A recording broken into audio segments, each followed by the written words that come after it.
Right, hello everyone. Well, as you can see, we're back in the Mini-500 as promised from the previous video, and there's obviously been some fantastic updates, no doubt, to the aerodynamics and the physics of the model. But I think for most of us the biggest update is going to be that the compass has been moved to the right hand side, which gives a much clearer view, especially when flying in VR. It was quite off-putting having it mounted dead centre, and the general layout looks where it's balanced with the autopilot on the left and compass on the right. The whole thing looks fantastic. So I understand there's been a certain update to the physics. This is the first time I've flown it, and one of the things you have to do with the Mini-500, if we go into the general tab, we have to tick the box use experimental flight model. That probably means it's going to be unflyable for me, but we will see. And you then have to reload the model as well. Now I normally would reload it and say skip art, but I'm going to reload everything just in case. So reload current aircraft and art. So we'll have a brief silence while it gets loaded in, and then we should now be all loaded up and ready with the experimental model. I'm using the new joystick. As I've said, it made a big difference on some of the other models that I've been flying. It's been a treat to use. Anyone who's got a fully fledged Hotas, one of the really expensive ones, God knows what that must be like to use and fly with, because this basic X52, it's lovely. It's enabled me to get back into DCS because the buttons are working on the throttle side of things, which you do need for DCS. But one of the things I would say is, since I've been away, I've obviously forgotten every single button control there was, because the last few days in DCS has been a horrendous learning curve on the basic F15, trying to remember all the keystrokes. And I've had a certain amount of problem as well programming the X52 with DCS. For some reason, if you don't use their software, which a lot of people recommend, don't load the X52 Cytec control software, just program it directly in like I've done on X-Plane here. If you don't run the gamepad controller open, you actually lose some of the windows. So say windows, some of the button controls. So you actually have to have the gamepad controller running. On my system, it might be different on other people's. For me to, let's say, get the ability to zoom in, as you saw then, I like that on a thumb control, and I've got the trim set up, and also slow pan left and right, things like that, which might come in handy just for a general look round. And as you can see, the graphics inside this look great anyway. So let's get back in normal view. Now, experimental physics. It's a small helicopter. Sorry if that got a bit louder then. It was touchy to begin with, so most people know I prefer to trim my helicopters for hover and then worry about forward flight and everything thereafter. So it's going to be very interesting. I've recalibrated the Hotas, and we'll just see what happens when we lift off. So putting on the collective, so she wants to go a bit to the right, so left pedal on, a bit more collective, and it looks like she wants to race away forward, so I'll pull back on the stick rather than use the trims at the moment. Get her somewhere up into the hover, a few, maybe 10 feet off the ground, and wants to nose down and go left. Let's lower the collective down just a little bit, see if it affects, because what I'm expecting is quite a huge difference between hover and forward flight. So it's actually quite nice to fly on the joystick. There I'm holding on a bit of right, bumpy landing, but a bit of right rather than putting the trim on. So again, if we take off again, bit of left pedal as we first come up, keeping it level. It wants to go forward, so I'm going to put the trims on this time. See if we can get it just to go straight up, and a bit of left by the look of it. Right, well, the trims don't seem to react in the same way or with the same amount of movement as they do on other helicopters not using experimental physics. So normally I would have expected to have trimmed that out pretty quickly at this height, and it's still not there yet. I'm still playing around, and this is without touching the collective at the moment, just trying to get it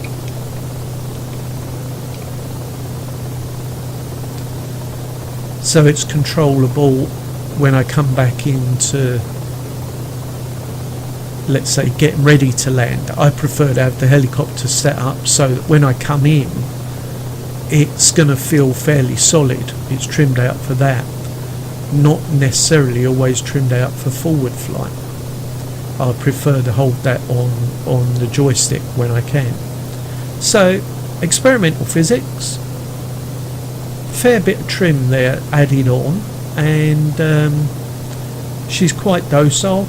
It looks from the original thing here, without going into forward flight, tail rotor control is good, a little bit forward. She does tend to pitch up as soon as you go forward, so let's see if we can get back down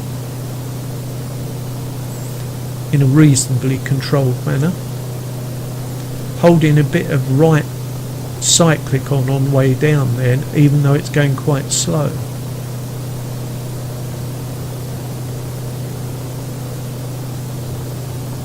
A bit of collective, because we're on the flat screen I can never tell where the ground is. Right, well, we're down. Okay, so it can be trimmed out for a hover. One of the things that I always think about with a helicopter is that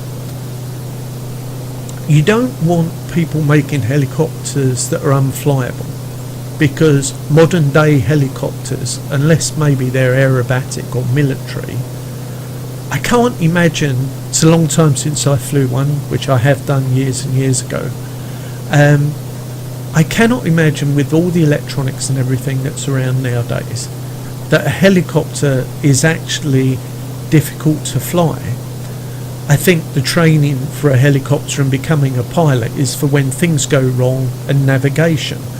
I do actually believe that people that can hover helicopters in most of the simulators or radio control stuff will find it fairly easy to hover a real helicopter, as long as there's no wind blowing or something drastic doesn't happen. So I always sort of think when people say it must be like a real helicopter because it's hard to fly, doesn't necessarily mean it's true. I would imagine that all the new Bell helicopters with all their electronics are very easy to fly. I would imagine on autopilot and everything that they've got, the pilot's job is to be aware of situations around him and dangers that might occur. So this little one, I know I'm babbling on a bit, the fact that it says experimental physics, I'm glad somebody is playing around with the experimental physics. VSKYLABS, to me, really do have their finger on the pulse on X-Plane and what they've done. I haven't downloaded any of their recent planes, but they've done a fantastic job looking at the videos on a seaplane, and it's been a long while since I've flown any planes. I've been in the X-15 in DCS this week because I felt I needed something else to add to the hobby. And then when the controller went and I had something with buttons, I could play DCS, so I went back. But as you can see here, experimental physics. I'm holding a fair bit of forward on the cyclic, about an inch, and I'm having to push a bit right as well, and she does tend to nose up quite a bit. So let's get a bit of faster forward on. So push the nose forward, keeping the collective about the same at the moment, just to pick up some speed. Taking some left pedal off, and you know, she's flying quite well there. There's the odd jerk there. If I let go of the forward cyclic very gently, there's a big pitch up though, look, and right, so that was very gentle, and it got into something quite dodgy. So going from forward, pick up a bit of speed again, returning the joystick very slowly, and I mean very slowly. She's pitching up quite a bit. I've pushed forward that time, so possibly coming in fast, you have to be very careful of the nose pitching up. So you can see that's the joystick back at centre again, and she tends to be on a pendulum a bit there, wobbling backwards and forwards. That's not to say it's incorrect for this model or this real helicopter. You know, this real MD-500 being so small is going to be much touchier and harder to fly than any of the Bells, because it's going to be affected by the torque of the engine. The rotor diameter isn't that large. When you watch the videos of it in real life, the people are working quite hard to keep it level. So the transition from hover to forward flight is probably going to be quite drastic, but let's have a look at getting back to the airfield there. So I've dropped the collective slightly, pushing forward, holding a bit of right pedal on at the moment. Nice gentle descent. You wouldn't have thought there's anything too dangerous going on there. I imagine when it's going to get a bit more, let's call it dangerous, is when I get back near the ground and try and get it back into the hover again. So a bit more right pedal. The nose is dipping down all of a sudden. So pull the nose up a bit. Drop the collective off a bit more. Well, a warning sound from somewhere. So, but level out. Nose is pitching up again. So there's obviously a warning there, which is good. But I didn't think I was doing anything drastically wrong there, and also a bit difficult. It might be one of these helicopters that really needs forward go on all the time to maintain its aerodynamic posture, let's call it. Maybe it doesn't like sitting there just in the hover that I like doing, compared to the Cabri, for instance. You know, I'm a big fan of the Cabri, and it's probably one of my favourite helicopters. But I've got it back into near the ground. It's quite controllable. I'm holding quite a lot of right cyclic on at the moment.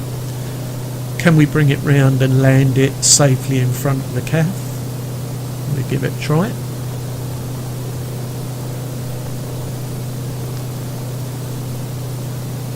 I should have set the webcam up so you could see how much movement was going on the joystick, but there's a fair bit of balancing going on here. And alright, I'm going to take that as a bit of a running landing there. So, experimental physics, hover, yes. It tended to pitch up quite a bit, which caught me by unawares. There's an alarm bell which tells you that something is going on. What I thought I'd do, rather than spend too much time going on about how to fly, because most of you know how to fly and you'll all have your own ideas on how you should set things up. I was really interested in how the little autopilot was going to cope on something very touchy. Now, I've read no instructions on this. I'm a terrible person for reading handbooks and everything. I prefer to take off, press some buttons and see what happens. So I'm going to assume you can see the autopilot lights are flashing left, right, various other things there. It's monitoring all the time, but I haven't got any buttons set up for it, so I'm just swapping hands and getting the mouse at the moment. I'm going to switch altitude hold on. It's gone green. I'm only using my feet at the moment, so let's see what it does.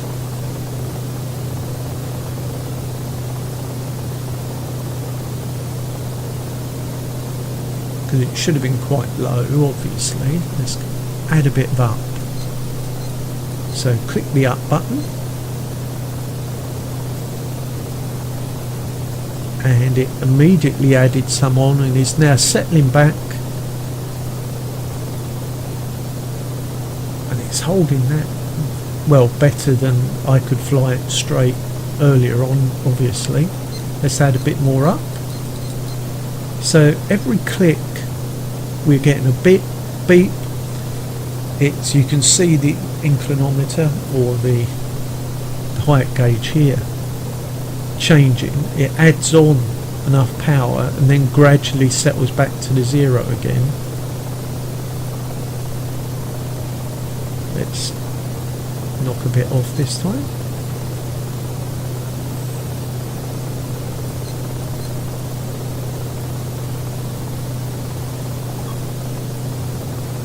I do apologise if people can hear my phone beeping in the background, but yeah, so we're still climbing there by the look of it. Let's knock a little bit more off. See, this is the sort of autopilot I can cope with. It's got a few buttons and I'm looking at a dial to see what it does, and my brain can cope with this. So let's knock off a little bit more because we're still climbing slightly. There we go, level flight, or without too much climb. I'm holding a fair bit of left pedal on at the moment. If I let that off, well actually I didn't need to hold that on, look. So that's flying nice and level. What a very simple and nice little one. So let's try a bank turn. Let's put on 2, 3, 4, 5, 6 clicks on the bank. Nothing seemed to, well, it's starting to show a light left, so I would imagine that we are doing a very shallow bank. Let's add a few more on. Yeah, so it starts increasing and you can see the red lights have gone to the left, but for a touchy little helicopter that's holding it quite good. That's quite nice. Well, a beep there, obviously it detected it might have been overdoing something. Let's give it some more. So that's full red lights across to the left now.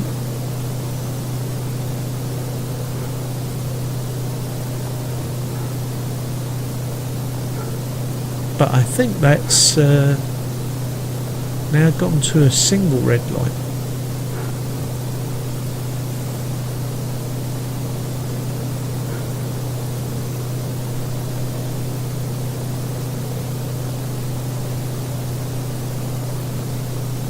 But she's still banking. Interesting. And let's have a press to the right. Straighten her up. I suppose it's a bit like using the trims. I'm using the trims, I'm just clicking till I see it do what I want it to do. But that is fairly easy to do and fairly easy to arrange if you've got a separate, something like Avitab or one of the Mac programs running separately. That would be a lovely little autopilot to do. So it's looking after itself at the moment. What's going to happen when we switch it off? Is it going to give me control back nice and easily, or is it going to do something nasty? So I've got my hands off the cyclic at the moment.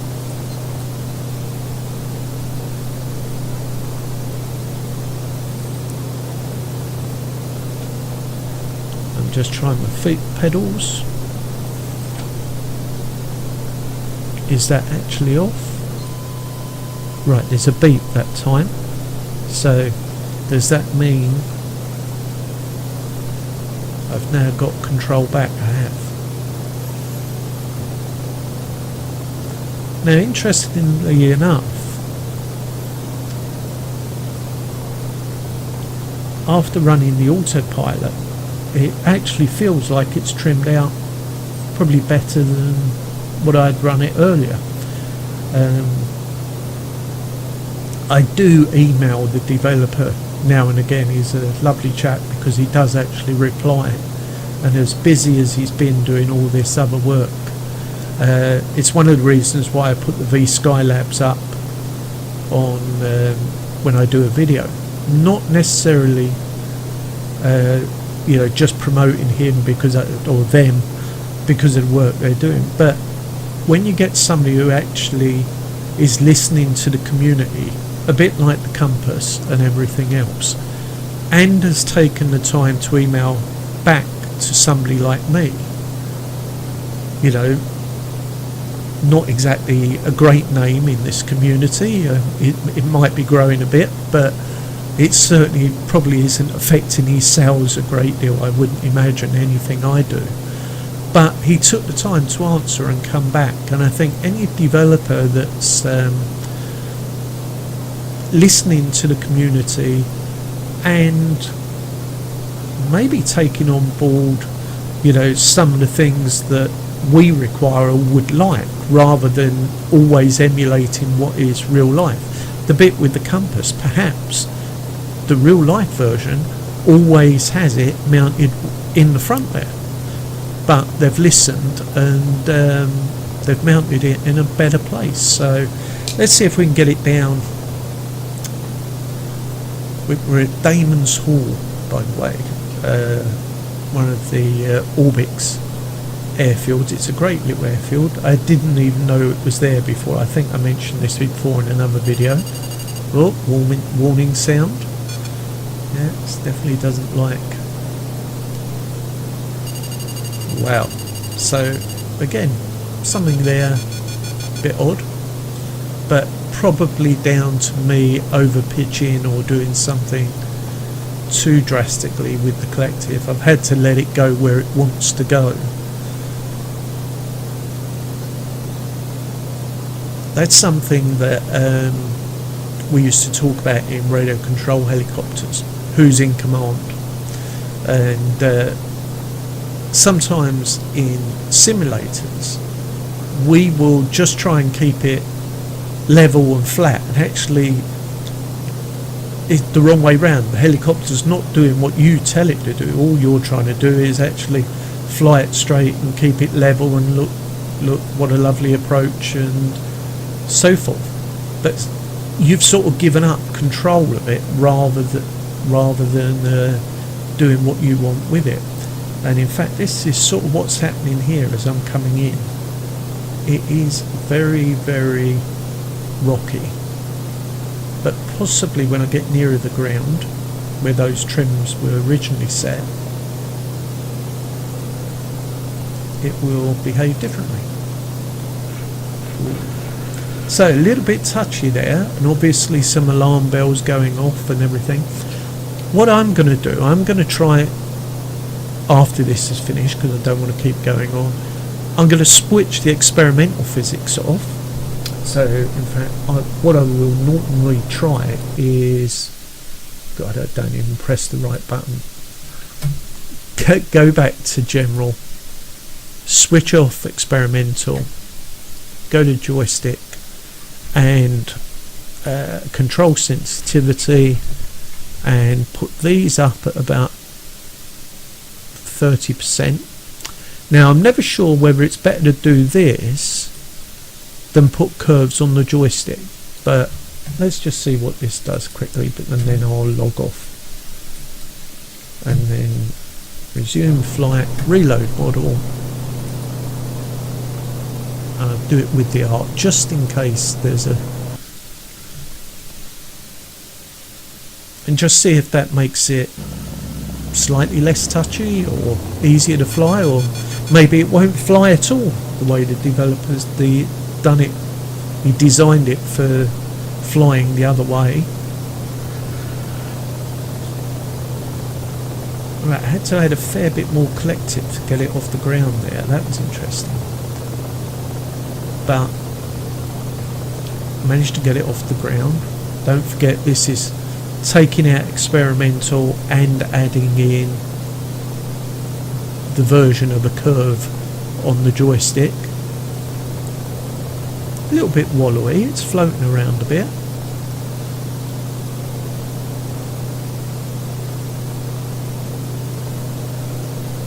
It'd be nice if it just works, and then you have the choice of a nice easy helicopter for your first flights, and somebody who's just starting off, and then by going to experimental physics it is more like real life, and you get the choice of both then. So maybe that's an option, I'm not sure, but that's a much more controlled approach. Still a little bit floaty. I'm doing quite a lot of movements on the joystick, but I would say more akin to flying around with a conventional Cabri or something like that. So yeah, very interesting. Right, well, let's drop it down outside this nice little cafe.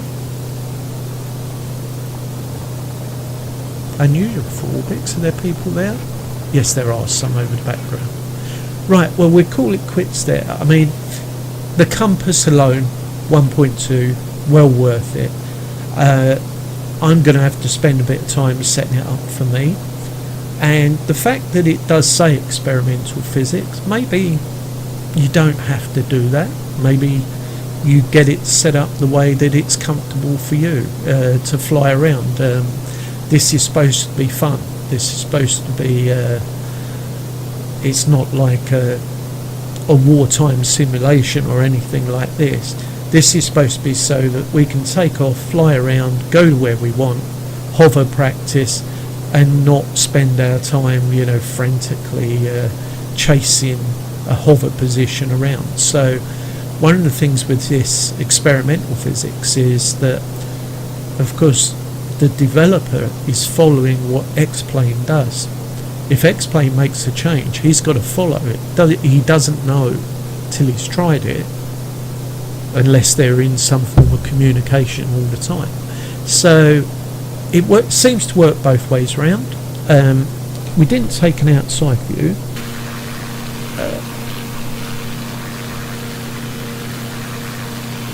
It does look great, you know. As I said before, if you had the money, you'd buy one, wouldn't you? If I had the money and the land, I'd have this in the garden, and I probably wouldn't go much further than the garden, because it's the hovering and, well, maybe autos, but I didn't attempt an auto in this because I know I couldn't do it on the original version. Even the way the developer described going into the auto, I got away with a couple, but it was doing a mast slap, it was pitching up and various other things. That might be me, not being gentle enough going in. I do tend to throw these things in and just hope you're going to get away with it. But it's a great looking model, highly recommended, like the Cabri. Give it a go. If you can't handle it with the experimental. By the look of it, switch it off and put it to normal and it makes it a little bit softer. So we call it there. Just say, getting a few jitters there, sorry. Thank you for listening, I appreciate it. Subscribe if you haven't subscribed. I've reached over 90, I think it's 91 now, so you know, I still think it's quite funny that people do want to listen to me babbling on, or probably only get halfway through before they switch me off. But I do appreciate everyone that takes the time to watch these things, and I'll be doing another one soon. So have a good week or a good day. Thanks for watching.